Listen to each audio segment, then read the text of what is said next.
আমাদের লিস্টের সাথে তাদের ইয়ে আছে পুলিশে? হ্যাঁ, পুলিশ, এটা আমি কোঅর্ডিনেট করি। আমাকে জানালো পুলিশ। শুরু করবো।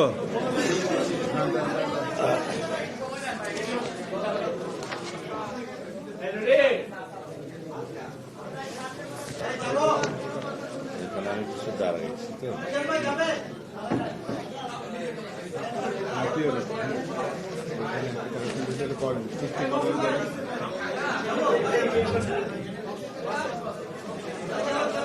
আর আছে ওই বেশিরভাগ একটা সবাইকে তো বলতে পারবো না। এখানে দ্বিতীয় লাইনে দ্বিতীয় পৃষ্ঠে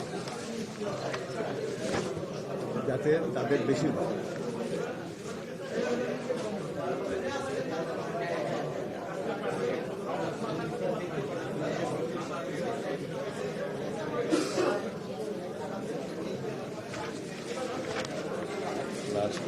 লাস্টে একটু কেটে দিতে একদিন ডাবল হয়ে গেছে।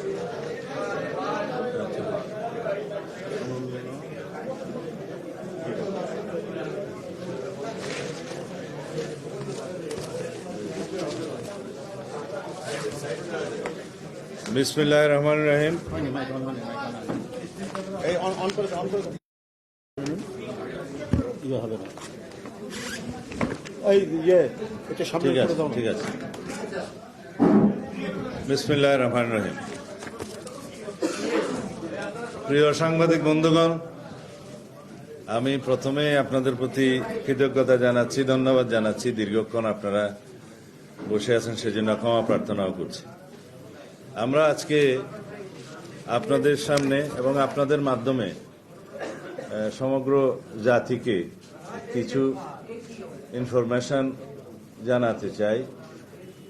আগামী 25শে ডিসেম্বর আমাদের প্রিয় নেতা জনাব তারেক রহমান স্বদেশ প্রত্যাবর্তনকালে যে সমস্ত আয়োজন, অনুষ্ঠান এবং যে সমস্ত ব্যবস্থা আমরা গ্রহণ করেছি সেগুলো আপনাদেরকে জানাবো এবং সমস্ত বিষয়ে দেশবাসীর সহযোগিতা, আপনাদের সহযোগিতা কামনা করছি। প্রিয় সাংবাদিক বন্ধুগণ, ইলেকট্রনিক অনলাইন মিডিয়ার প্রিয় সাংবাদিক বন্ধুগণ, আসসালামু আলাইকুম ওয়া রাহমাতুল্লাহ। আমি সালাউদ্দিন আহমেদ, বিএনপি জাতীয় স্থায়ী কমিটির সদস্য ও জনাব তারেক রহমান স্বদেশ প্রত্যাবর্তন অভ্যর্থনা কমিটির আহ্বায়ক। আমার পাশে উপবিষ্ট জনাব রুহুল কবির রিজভী, বিএনপির সিনিয়র যুগ্ম মহাসচিব ও কমিটির সদস্য সচিব। অধ্যাপক মওদুদ আলমগীর পাবেল, মিডিয়া সেলের আহ্বায়ক ও অভ্যর্থনা কমিটির সদস্য। পাশে আছেন অবসরপ্রাপ্ত ব্রিগেডিয়ার শামস, তিনি চেয়ারপারসন নিরাপত্তা, যে আছেন নিরাপত্তা প্রধান, আমরা সিএসএফ নামে সবাই চিনি, চেয়ারপারসন সিকিউরিটি ফোর্সের তিনি প্রধান। আমাদের ও দলের পক্ষ থেকে আপনাদের স্বাগত জানাচ্ছি এবং কৃতজ্ঞতা, ধন্যবাদ প্রকাশ করছি আপনাদের অকুণ্ঠ সহযোগিতার জন্য। আপনারা সকলেই ইতিমধ্যে অবহিত আছেন যে আর মাত্র কয়েক ঘন্টা পর সমগ্র জাতির 17 বছর ব্যাপী দীর্ঘ প্রতীক্ষার অবসান করতে যাচ্ছে। আমাদের প্রিয় নেতা বিএনপির ভারপ্রাপ্ত চেয়ারম্যান জনাব তারেক রহমান স্বদেশ প্রত্যাবর্তন করছেন ইনশাআল্লাহ। শুরুতেই আমি দেশবাসীর প্রতি কৃতজ্ঞতা ও ধন্যবাদ প্রকাশ করতে চাই। তারা আমাদের অভ্যর্থনা আয়োজনের প্রতি যে অকুণ্ঠ সহযোগিতা প্রদর্শন করেছেন সেটা অবিস্মরণীয়। একই সাথে আন্তরিক ক্ষমা প্রার্থনা করতে চাই যে প্রিয় নেতার স্বদেশ প্রত্যাবর্তনের এই ঐতিহাসিক আয়োজনকে বাস্তবায়িত করতে দলের পক্ষ থেকে অনিবার্য, অত্যাবশ্যক এবং ন্যূনতম যে সকল কর্মসূচি গৃহীত হয়েছে সেজন্য সৃষ্ট অসুবিধা ও কষ্টের জন্য। আপনারা জানেন জনাব তারেক রহমান এমন কোনো কর্মসূচিকে সমর্থন করেন না যা জন দুর্ভোগের কারণ সৃষ্টি করে। তিনি ইতিমধ্যে তার স্বদেশ প্রত্যাবর্তনের দিনে লন্ডন হিথ্রো বিমানবন্দরে প্রবাসী নেতা কর্মী সমর্থকদের উপস্থিত হতে নিষেধ করেছেন। বাংলাদেশেও আমাদের কোনো কর্মসূচি যেন জনদুর্ভোগের কারণ না সৃষ্টি করে। আমরা তার নির্দেশনা পালনের আন্তরিক শত চেষ্টা সত্ত্বেও সেটা হয়তো 100% প্রতিপালন করতে পারিনি। তিনি স্পষ্ট নির্দেশনা দিয়েছেন, তিনি বিমানবন্দর থেকে সরাসরি তার চিকিৎসাধীন গুরুতর অসুস্থ মা, বাংলাদেশের অভিভাবক দেশনেত্রী বেগম খালেদা জিয়াকে দেখতে হাসপাতালে যাবেন। যেতে চান তার পিতা মহান স্বাধীনতার ঘোষক শহীদ জিয়ার মাজার জিয়ারতে, যেতে চান ভাইয়ের কবরের পাশে। জনদুর্ভোগ পরিহার করতে তিনি সরকারি ছুটির দিনকে তার প্রত্যাবর্তনের দিন হিসেবে নির্ধারণ করেছেন। এমন একটি দিন নির্বাচন করেছেন যার পরপর 2 দিন সরকারি ছুটি, সব মিলিয়ে টানা 3 দিনের ছুটি। তার নির্দেশনা প্রতিপালন করতে গিয়ে জনদুর্ভোগের বিষয় মাথায় রেখে আমরা রাজধানীর কেন্দ্রীয় কোনো স্থানে যেমন সোহরাওয়ার্দী উদ্যান বা মানিক মিয়া এভিনিউকে আমাদের কর্মসূচিতে অন্তর্ভুক্ত করিনি। রাজধানীর এক পাশে অপেক্ষাকৃত কম জনাকীর্ণ ও 300 ফুট প্রশস্ত 36 জুলাই মহাসড়কের শুধুমাত্র এক পাশের সার্ভিস লেনকে অতি সংক্ষিপ্ত এক গণ অভ্যর্থনা হিসাবে নির্ধারণ করেছে। এটা কোনো জনসভা নয়, সম্বর্ধনা অনুষ্ঠানও নয়, শুধুমাত্র দেশবাসীর প্রতি তার আন্তরিক কৃতজ্ঞতা প্রকাশ ও দেশনেত্রী সহ দেশের সকলের কল্যাণ কামনায় দোয়ার অনুরোধের অনুষ্ঠান। সেই আয়োজনে তিনি ছাড়া আর দ্বিতীয় কোনো বক্তা থাকছেন না। আমরা এই আয়োজনের কলেবর যত ছোটই রাখতে চাই না কেন, 17 বছর ধরে অপেক্ষমান দেশের সকল প্রান্ত থেকে আসা নেতাকর্মী সমর্থকদের বাঁধ ভাঙা রাজধানীমুখী স্রোত নিয়ন্ত্রণের ক্ষমতা আমাদের নেই। তারপরেও আমরা আমাদের নেতাকর্মী সমর্থকদের নির্দেশনা দিয়েছি যাতে তাদের বেশিরভাগ কাঞ্চন ব্রিজ ব্যবহার করে অনুষ্ঠানস্থলে আসেন। রাজধানীতে তাদের প্রবেশ পথ ও যানবাহন অবস্থান ও অভ্যর্থনা কেন্দ্রের বিস্তারিত তালিকা আপনাদের জানাবো সকলের সুবিধার্থে। এর সাথে থাকছে 20টি মেডিকেল ক্যাম্প, সার্বক্ষণিক চিকিৎসক, প্যারামেডিক, ওষুধপত্র ও অ্যাম্বুলেন্স সহ সেসব ক্যাম্পের তালিকাও সকলের সুবিধার্থে আমরা জানিয়ে দিচ্ছি। এছাড়াও মঞ্চের কাছাকাছি 6 শয্যার একটা ফিল্ড হাসপাতালও থাকবে, আইসিইউ, অ্যাম্বুলেন্স সহ। বিমানবন্দরগামী ও বিদেশ ফেরত যাত্রীদের এবং রোগী বহনকারী অ্যাম্বুলেন্সের যাতায়াত নির্বিঘ্ন করতে বিমানবন্দর সড়কের কাকলী মোড়, আন্তর্জাতিক বিমানবন্দরের সামনে ও আবদুল্লাপুর এই 3টি স্থানে হেল্প ডেস্ক থাকবে, যারা মোটর বাইক স্কটের মাধ্যমে যাত্রাপথ নির্বিঘ্ন করতে আপ্রাণ চেষ্টা করবে। ঢাকা মহানগর দক্ষিণের বিভিন্ন পয়েন্ট দিয়ে আগত গাড়িসমূহের পার্কিং এর স্থান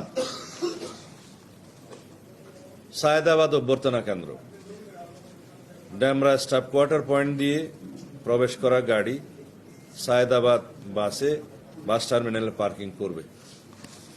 2, শনির আখড়া অভ্যর্থনা কেন্দ্র এবং মহাখালী অভ্যর্থনা কেন্দ্র।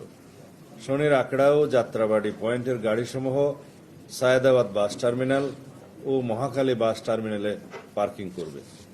3, বাবুবাজার অভ্যর্থনা কেন্দ্র, বাবুবাজার ব্রিজের নিচে, নয়াবাজার বাবুবাজার ব্রিজ পয়েন্টের গাড়িসমূহ ফুলবাড়িয়া গুলিস্তান বাস টার্মিনাল ও মহাখালী বাস টার্মিনালে পার্কিং করবে। 4, পোস্তগোলা ব্রিজের উপরে অভ্যর্থনা কেন্দ্র, দোলাইপাড় মোড় অভ্যর্থনা কেন্দ্র, কমলাপুর রেল স্টেশন অভ্যর্থনা কেন্দ্র, সদরঘাট লঞ্চ টার্মিনাল অভ্যর্থনা কেন্দ্র। এখানে আমাদের সেই অভ্যর্থনা কেন্দ্রগুলো ইতিমধ্যে আমরা ব্যবস্থা নিয়েছি। সেখানে মেডিকেল টিম সহ অভ্যর্থনা কেন্দ্রে আমাদের স্বেচ্ছাসেবক সবাই প্রয়োজনীয় ব্যবস্থা নেবে এবং তাদেরকে দিক নির্দেশনা দিবে। ঢাকা মহানগর উত্তরের বিভিন্ন পয়েন্ট দিয়ে আগত গাড়িসমূহের পার্কিং স্থান: 1. আব্দুল্লাহপুর অভ্যর্থনা কেন্দ্র, টঙ্গী আব্দুল্লাহপুর এন্ট্রি পয়েন্টের গাড়ি পার্কিং বিশ্ব ইস্তেমার মাঠ, তোরাগ মাঠ। 2. নীলা মার্কেট অভ্যর্থনা কেন্দ্র, কাঞ্চন ব্রিজ 300 ফিট হয়ে এন্ট্রি পয়েন্টের গাড়ি বাণিজ্য মেলার মাঠে পার্কিং করবে অথবা নীলা মার্কেটে গাড়ি পার্কিং এর ব্যবস্থা আছে সেখানে করবে। যে দুই জায়গাতে সম্ভব হয় সেই দুই জায়গায় অভ্যর্থনা কেন্দ্র এবং গাড়ি পার্কিং এর ব্যবস্থা থাকবে মেডিকেল টিম সহ। দিয়াবাড়ি অভ্যর্থনা কেন্দ্র, গাবতলী এন্ট্রি পয়েন্টের গাড়ি বেড়িবাঁধ হয়ে উত্তরা দিয়াবাড়ি গরুরহাট 17 নম্বর সেক্টরে পার্কিং করবে। চীন মৈত্রী হলের পাশে বাণিজ্য মেলার মাঠ অভ্যর্থনা কেন্দ্র, বসিলা মোহাম্মদপুর হয়ে আসা গাড়ি পার্কিং চীন মৈত্রী হলের পাশে বাণিজ্য মেলার মাঠে হবে। মহাখালী বাস টার্মিনাল অভ্যর্থনা কেন্দ্র, বিমানবন্দর রেল স্টেশন অভ্যর্থনা কেন্দ্র। এগুলো আমাদের অভ্যর্থনা কেন্দ্র, গাড়ি পার্কিং এবং মেডিকেল সার্ভিসের সুবিধা সহ এই তালিকাটা আপনাদের সামনে প্রদান করলাম। তিনি বাংলাদেশ বিমানের এক নিয়মিত ফ্লাইটে লন্ডন থেকে বাংলাদেশ সময় মধ্যরাতে হিথ্রো বিমানবন্দর থেকে যাত্রা করে আগামীকাল সকালে সিলেটে যাত্রা বিরতির পর বেলা 11:50 ঢাকায় অবতরণ করবেন ইনশাআল্লাহ। বিমানবন্দরে তাকে অনাড়ম্বর অভ্যর্থনা জানাবেন বিএনপির স্থায়ী কমিটির সদস্যবৃন্দ। বিমানবন্দর থেকে তিনি চিকিৎসাধীন দেশনেত্রীর শয্যা পাশে অবস্থানের জন্য এবার কেয়ার হাসপাতালে যাবেন 36 জুলাই এক্সপ্রেস ওয়ে, যেটা 300 ফিট বললে সবাই চেনে। 300 ফিট সড়কে অ্যাক্সেস রোড হয়ে যাবেন। প্রতিমধ্যে তিনি অত্যন্ত সংক্ষিপ্ত অনুষ্ঠানে দেশবাসীর প্রতি ধন্যবাদ ও কৃতজ্ঞতা জ্ঞাপন করবেন এবং মহান আল্লাহর দরবারে শুকরিয়া আদায় করবেন। আমরা জানি আমাদের শত চেষ্টায়ও প্রিয় নেতাকে একবার দেখার দুর্নিবার আকর্ষণে 17 বছর ধরে অপেক্ষমান দেশের সকল প্রান্ত থেকে আসা লক্ষ লক্ষ জনতার রাজধানীমুখী জনস্রোত প্রশমনের সাধ্য আমাদের নেই। আমরা নিশ্চিত ইনশাআল্লাহ আগামীকাল বাংলাদেশ তার ইতিহাসের বৃহত্তম জনসমাবেশ সাক্ষী হতে চলছে। সেই ইতিহাস দৃষ্টান্ত হয়ে থাকবে। এই সুবিশাল আয়োজন নিশ্চিদ্র বা ত্রুটিহীন করা আমাদের এই ক্ষুদ্র কমিটি এমনকি বৃহৎ দলের পক্ষেও সম্ভব নয়। তারপরেও আমাদের স্বনির্বন্ধ অনুরোধ থাকবে স্বতঃস্ফূর্ত নেতা কর্মী সমর্থক ও শুভানুধ্যায়ীদের প্রতি আপনারা সর্বোচ্চ ধৈর্য ও শৃঙ্খলার পরিচয় দিতে প্রমাণ করুন আপনারা আমাদের প্রিয় নেতাকে কতটা গভীর ভালোবাসায় অভিষিক্ত করতে সক্ষম। এই বিশাল আয়োজনে আমাদের মিডিয়া সতীর্থ হিসেবে আপনারা এই যাবৎ যে সহযোগিতা প্রমাণ রেখেছেন সেই জন্য জানাই গভীর কৃতজ্ঞতা এবং আগামীতে সেটা অব্যাহত রাখার অনুরোধ জানাই। আমাদের শত চেষ্টা সত্ত্বেও এই আয়োজনে যতটুকু জনদুর্ভোগ হবে সেই জন্য আমরা আন্তরিকভাবে জাতির কাছে সকলের কাছে আগাম দুঃখ প্রকাশ করছি ও ক্ষমা প্রার্থনা করছি। আমাদের স্বাধীনতা ও সার্বভৌমত্বের প্রতীক জনাব তারেক রহমান ও জিয়া পরিবারের এই স্বদেশ প্রত্যাবর্তন সকলের সহযোগিতায় এক অনন্য দৃষ্টান্ত হয়ে থাকবে এই শুভকামনা প্রত্যাশায়। আল্লাহ হাফেজ। বাংলাদেশ জিন্দাবাদ।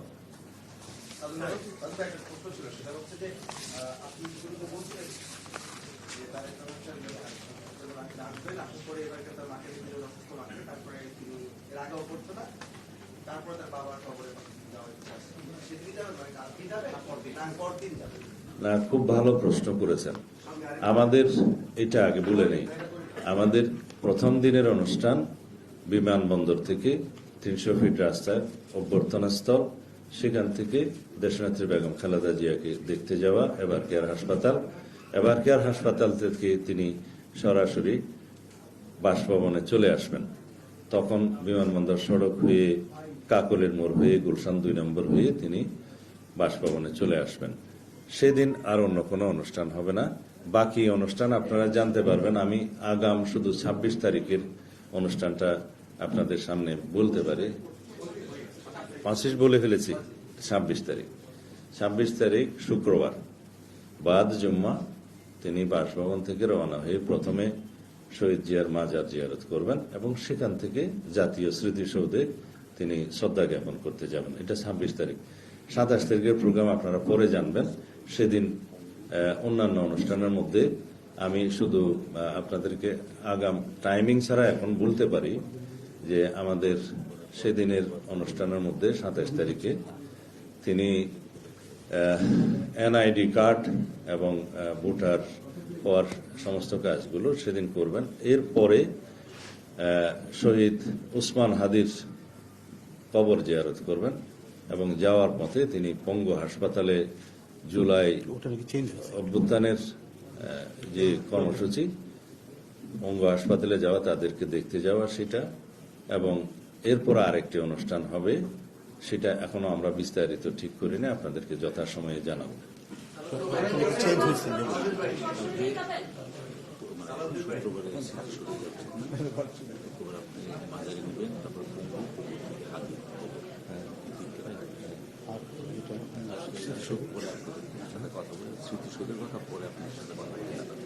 স্মৃতিসৌধটা তো প্রথম দিন শুধু মাজার এবং স্মৃতিসৌধ 26 তারিখ।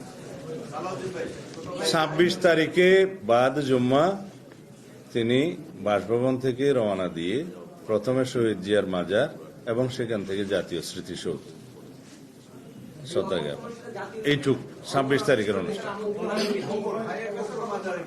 আস্তে একজন করে সেটা আপনাদেরকে জানানো হবে আগে যথাসময়ে। আমি 25-এর অনুষ্ঠান বললাম, 26 তারিখেরটা বলে দিলাম। তারপরের অনুষ্ঠানগুলো আপনারা শুধু জানেন যে 27 তারিখ তিনি এনআইডি কার্ড করবেন, ভোটার করবেন, সেদিন ঈশ্বর সময়, সেটা আপনারা যথাসময়ে টাইম এন্ড প্লেস জানতে পারবেন।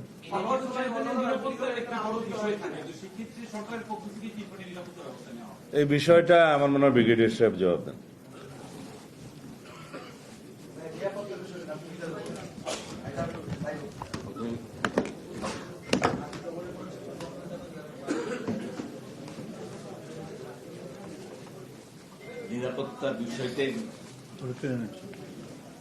নিরাপত্তার বিষয়টাই তো গোপনীয়।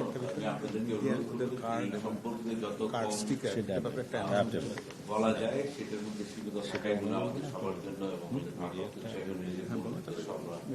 ধন্যবাদ। সবাই যেভাবে কাজ করছি সেটা অভিষ্ট লক্ষ্যে বোঝানো সহজ। তারপরেও ব্রডলি আপনাদেরকে বলি, আমাদের যে দলগত যে নিরাপত্তা ব্যবস্থা সেটা সর্বোচ্চ ব্যবহার করা হবে। এর মধ্যে ক্ষুদ্র একটা অংশ হল চেয়ারপারসন সিকিউরিটি ফোর্স, তারপর আমাদের দলীয় নেতা কর্মী এবং সর্বোপরি বাংলাদেশে আপাময় জনসাধারণ। এটা হল আমাদের নিরাপত্তার মূল ভিত্তি।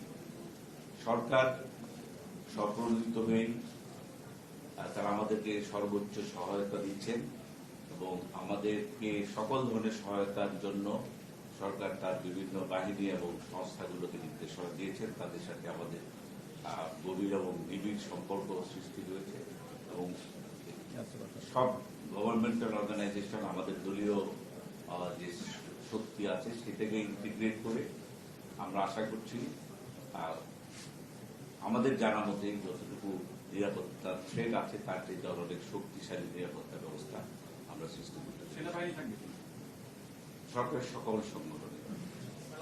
আর আপনাদের মধ্যে অনেকেরই একটা ধারণা এবং অনেক আমরা নিউজ দেখি এসএসএফ সরকারের একটা অংশ, স্পেসিফিক্যালি আমাদের ভারপ্রাপ্ত চেয়ারম্যান নিরাপত্তার জন্য আমরা এসএসএফ কখনো ডিসিশন দিই না, কিন্তু অনেকেই অনেকগুলো হয়তো বিভিন্ন সোর্স থেকে আপনারা পেতে পারেন। আমরা সরকারের কাছ থেকে সার্বিক সহায়তা পাচ্ছি এবং এই জন্য আমরা সরকারের প্রতি কৃতজ্ঞ।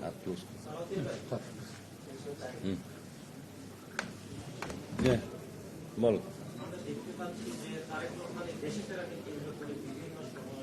সামাজিক যোগাযোগ মাধ্যম থেকে শুরু করে বিভিন্ন মাধ্যমে বিভ্রান্তিমূলক তথ্য ছড়ানো বর্তমানে বিষয়টি কি বলে? যারা অপতথ্য ছড়াচ্ছে সেটা তাদের ভিন্ন উদ্দেশ্য আছে, কিন্তু মানুষ সেগুলো বিশ্বাস করে না। সুতরাং এই বিষয়ে আমরা এগুলো আমলে নিচ্ছি না।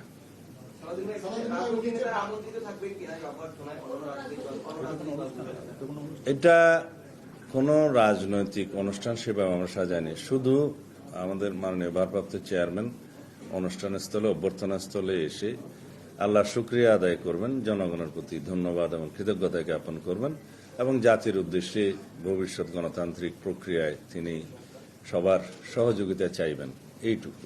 ওখান থেকে না।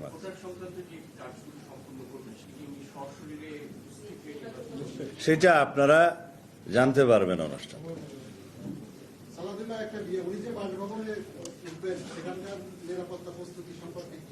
এগুলো তো বলেছেন ব্রিগেডিয়ার সাহেব, সার্বিক প্রস্তুতি নেওয়া হয়েছে।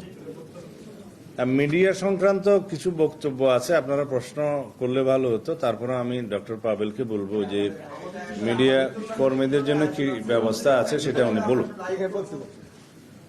জি, ধন্যবাদ। আমার মনে হয় যে মিডিয়া কর্মীদের ব্যাপারে আমাদের এই কমিটির আহ্বায়ক জনাব সালাউদ্দিন সাহেব যতটা বিস্তারিত বলেছেন, প্রথমত তিনি আপনাদেরকে ধন্যবাদ এবং কৃতজ্ঞতা জানিয়েছেন সহযোগিতার জন্য। আমরা আশা করবো যে আগামীতেও আপনাদের এই সহযোগিতাটা অব্যাহত থাকবে। আপনারা জানেন যে একটা বিশাল একটা আয়োজনের অনুষ্ঠান, এ সম্পর্কে আমাদের পূর্ব অভিজ্ঞতা কেন, দেশের কারোরই এটা নিয়ে কোনো পূর্ব অভিজ্ঞতা নেই। সুতরাং আপনাদের সহযোগিতা সর্বোচ্চভাবে আমরা চাইব। আপনারা জানেন যে বিমানবন্দরের রেড জোন, যেটা যে জায়গাতে আমরা মূলত আমাদের স্থায়ী কমিটির সদস্যের বাইরে কেউই যাবেন না, তার বাইরেই প্রথমেই মিডিয়ার কর্মীদের জন্য আমরা আপনাদের জন্য যারা সেটি জায়গা নির্ধারণ করা আছে এবং সেখানে প্রবেশের জন্য আমরা যে নিরাপত্তা পাস, সেটা আপনারা সকল সংবাদপত্র এবং আমাদের ইলেকট্রনিক মিডিয়া এবং অনলাইন থেকে আমাদের কাছে যা এসেছে সেটাকে সবটা বিবেচনা নিয়ে আমাদের সামর্থ্য অনুযায়ী এবং নিরাপত্তার সাথে যারা সংশ্লিষ্ট তাদের যতটুকু সক্ষমতা রয়েছে সবকিছু বিবেচনা করে আমরা সেটা বিতরণ করবো। আজকে আপনারা সেটা পেয়ে যাবেন এবং এটা সমন্বয়ের দায়িত্ব থাকবেন আমাদের মিডিয়া সেলের সদস্য সাহেব কবির খান, আতিকুর রহমান রুমন এবং তাদেরকে সহযোগিতা করবেন রায়দুল ইসলাম রনি। এবং এটা আপনাদের একটু পরে আপনারা এখানে অপেক্ষা করলে হয়তো আমরা শুরু করতে পারবো। আপনার নিজস্ব পরিচয় দিয়ে আপনারা এটা সংগ্রহ করবেন। এটা পৃথকভাবে বিমানবন্দরে যেটা আছে সেরকম, আবার 300 ফুট যে জায়গায় আমাদের ওখানে ছোট্ট একটা, যেটা বলতে পারি আমরা যে একটা যে অনুষ্ঠানে যে আয়োজনটি আছে সেখানেও আপনাদের জন্য পৃথক পাস থাকবে, সেটা আপনারা ব্যবহার করতে পারবেন। তবে আমার মনে হয় না যে যারা বিমানবন্দর যারা কভার করবেন তারা এই জায়গাতে এসে একই ব্যক্তির পক্ষে এটা হয়তো সম্ভব হবে না। আপনাদের জন্য সেক্ষেত্রে আমি পরামর্শ দেবো যে আপনারা দ্বিতীয় একটা টিমকে সেখানে প্রস্তুত থাকবেন। একটি অনুরোধ যে একটা রেড জোন আছে যেটাকে অতিক্রম কেউই করতে পারবে না, ফলে সেখানে কেউই আপনারা দয়া করে প্রবেশের চেষ্টা করবেন না। আপনাদের জন্য নির্দিষ্ট জায়গা সেখানে করা আছে। আপনারা যারা রাইজার ওখানে বসাতে চান সেটা একদম মঞ্চের সামনাসামনি করা যাবে না, তখন তাতে মঞ্চের পেছনে যারা থাকবেন অতিথিবর্গ বা আমাদের যারা অন্যান্য নেতাকর্মী তাদের দেখাটা বাধাগ্রস্ত হবে। সুতরাং দুই পাশে পর্যাপ্ত জায়গা রাখার চেষ্টা করছি আমরা, সেখানে আপনারা সেটা ব্যবহার করতে পারেন। আর এর সাথে যারা বিমানবন্দরে যারা বিশেষ করে ইলেকট্রনিক মিডিয়ার যারা গাড়ি নিয়ে যাবেন তাদের গাড়িতে একটা স্টিকার থাকবে এবং সেখানে আপনাদের বৈধ পরিচয়পত্র, সেটা কিন্তু আমাদের বিষয় না, নিরাপত্তার সাথে যারা সংশ্লিষ্ট আছেন তাদের পরিচয় নিশ্চিত করে আপনাদের গাড়ি এবং তারা পর্যবেক্ষণ করার পরে এবং আপনাদের যে প্রফেশনাল পাস আছে সেটাকে সঙ্গে এবং আমাদের যে পাসটা দেওয়া আছে সবগুলোকে একখানে করে তারা ওখানে যাওয়ার অনুমতি দেবেন। এটা আপনারা সম্ভব চেষ্টা করবেন যত দ্রুততার সাথে আপনারা সেই জায়গায় যেতে পারেন সেটা ভালো, কারণ যদি মহাসড়ক বা বিমানবন্দর সড়ক যদি যা বেশি ভারাক্রান্ত হয়ে পড়ে তাহলে সেক্ষেত্রে হয়তো আপনাদের সেখানে পৌঁছবার ক্ষেত্রে সমস্যা হতে পারে। আর আপনাদের গাড়ি যারা মোটরকেডকে অনুসরণ করতে চান তাদের কিন্তু মোটরকেডের সর্বশেষে কিন্তু জায়গা নিতে হবে, কারণ তারা নিরাপত্তাজনিত কারণে মোটরকেডের অভ্যন্তরে কোনো জায়গাতে আপনাদেরকে যাবার থাকা জায়গা করবেন না। এর পাশে অন্যান্য কয়েকটা পয়েন্ট আছে, যেমন ওভারপাস আছে কয়েকটা, সেই জায়গায় আপনারা আপনাদের নিজস্ব মিডিয়া কর্মী বা আপনারা কিভাবে সেখান থেকে সম্প্রচার করবেন সেটার ব্যবস্থা করতে পারেন। আর বিমানবন্দরের অভ্যন্তরে আমরা শুধুমাত্র আমাদের মিডিয়া সেল এবং বিএনপি মেইন পেজের সাথে যারা সংশ্লিষ্ট থাকবেন এবং আমাদের ভারপ্রাপ্ত চেয়ারম্যান জনাব তারেক রহমানের সফর সঙ্গী হিসেবে যারা আসবেন তাদের একটা ক্যামেরা, এই 3টি ক্যামেরা ভেতরে থাকবে। ফলে আমরা আপনাদেরকে অনুরোধ করব আমাদের ফিডটা আপনারা সেখান থেকে আমাদের মিডিয়া সেল পেজ থেকে আপনারা ফিডটা নিতে পারবেন। সেটা আপনাদের ওইটুকু অংশের জন্য অনুরোধ করবো যে ওখানকার এক্সক্লুসিভ বলতে যেটা বোঝায় সেটা আমরা অন্য কাউকেই এটা দেওয়ার সক্ষমতা আমাদের নেই। এইটুকুই বোধহয় আপনাদের জন্য বলা। আর এর বাইরে যে আমাদের কমিটির আহ্বায়ক যেটা বলেছেন যে অন্যান্য স্থাপনা যেমন এভারকেয়ার হাসপাতাল অথবা আপনার বাড়ির পাশের কাছের জায়গাতে এখানে মিডিয়া পয়েন্ট আছে, কিন্তু সেই জায়গা অতিক্রম করে আপনারা দয়া করে কোনো রকমভাবে আমাদের জন্য নিরাপত্তার কোনো সমস্যার সৃষ্টি করবেন না। পরবর্তী দিনে যেটি উনি বলেছেন শহীদ রাষ্ট্রপতি জিয়া রহমান মাজার জিয়ারতকালে তিনি যখন যাবেন এবং জাতীয় স্মৃতিসৌধে সেই জায়গাতেও আপনাদের জন্য নির্দিষ্ট জায়গা চিহ্নিত করা থাকবে। এই 2 দিনের জন্য এই পাসটা কিন্তু বলবৎ থাকবে, 25 এবং 26 তারিখের জন্য এই পাসটা থাকবে। একই পাস ব্যবহার করে আপনারা এই 2টি দিন ব্যবহার করতে পারবেন, সেটা আপনাদেরকে স্বনির্বদ্ধ অনুরোধ জানাচ্ছি। এই পাসটা যেন আপনাদের সাথে থাকে, এটা না থাকলে কিন্তু নিরাপত্তা কর্মীরা আপনাদের কিন্তু ওই জায়গায় থাকবার অনুমতি দিতে পারবেন না। আর সবচেয়ে বড় কথা, আপনারা আমাদেরকে যতটা সহযোগিতা করেছেন তার জন্য কৃতজ্ঞতা। ভবিষ্যতে এই সহযোগিতা অব্যাহত রাখবেন, সেই ব্যাপারে আপনাদেরকে স্বনির্বদ্ধ অনুরোধ জানাচ্ছি। এটা নিরাপত্তাজনিত কারণে এটা প্রথম দিন থেকে বলা হয়েছে যে এটা সম্ভবত অনুমতি নেই।